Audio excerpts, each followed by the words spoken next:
I agree with before you respond, Mark, I agree with the point that you're making, Candace. I want to ask you something. Go ahead. You've Go ahead, also, Pierce. I believe, and correct me if I'm wrong, but I think you said that there wouldn't have been the attention on the raid at Diddy's home, for example, if he'd been a white rapper. To which I would say, if that had been Eminem at the height of his powers... Say that again. I didn't hear you. I believe you said before, in a previous debate or interview, that there wouldn't have been the same attention that was given to the raid on Diddy's home if it had been a white rapper. To which I would say that. You didn't say that? No, I didn't say that. I did not say that. What did you say about that? You can disagree with that point too, but you wouldn't be disagreeing with me. Okay. But feel free to make your Eminem argument. So apparently on the documentary, well, just to clarify, on the documentary with TMZ, that's what I'm told is where you said that. It's hard for me to imagine that had this been many other celebrities, particularly white celebrities, that their children would have been in handcuffs and they would have been forced to stare down the barrel of guns and seen armored tanks. It just seemed like a lot for a raid of a music producer. Right, I know the documentary you're referencing. I wish you would have watched it with all due respect, and then you would know I didn't say that. I'll tell you what I said, though. Yeah. What I did say was, not the attention. Diddy is an international superstar. Black, white, red, or yellow, we should be watching Diddy. And there's no reason why race is playing into the why of why we're watching it. That had nothing to do with what I'm talking about. What I'm talking about was the actual nature of the raid.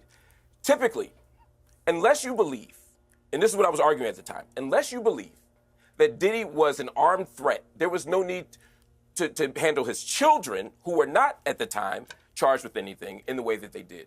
There was no reason to have SWAT, almost like the National Guard, this full military infrastructure, to do this. I think they should. I'm not saying they shouldn't have raided the house. I'm not saying they shouldn't have arrested Diddy. I'm not saying any of that.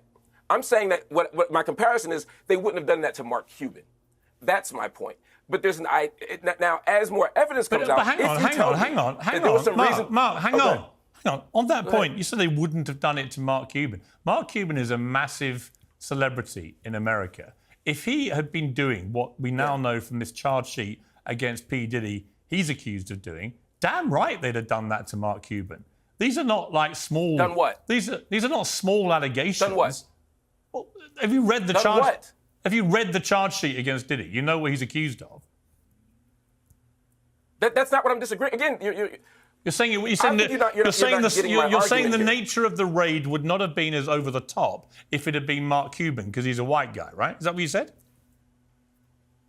I actually don't think it's quite that simple. I think the rapper part of it has a lot to do with it. I think they might have done that to Eminem. That's what I'm saying. It's not purely racial.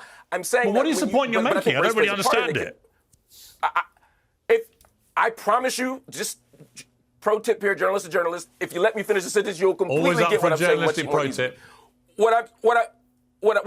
What I'm saying is that with Diddy, as opposed to say Mark Cuban, just to use that example, there's an assumption that even if Mark Cuban is committing awful acts, or Harvey Weinstein, we don't need tanks. We don't need to tie his children up and make them sit outside because there's no reason to believe that those children are going to do harm. There is a default assumption that there's going to be a level of danger attached to Diddy that aren't even consistent with the charges. Again, he's a monster, right? But they don't usually break into homes with tanks and machine guns for child molesters, even though child molesters are the worst people in the world. Well, because there's no reason to believe they're going to be pulling out with AR-15s. It depends how many guns they think the person has, I would imagine. Candice, back to you.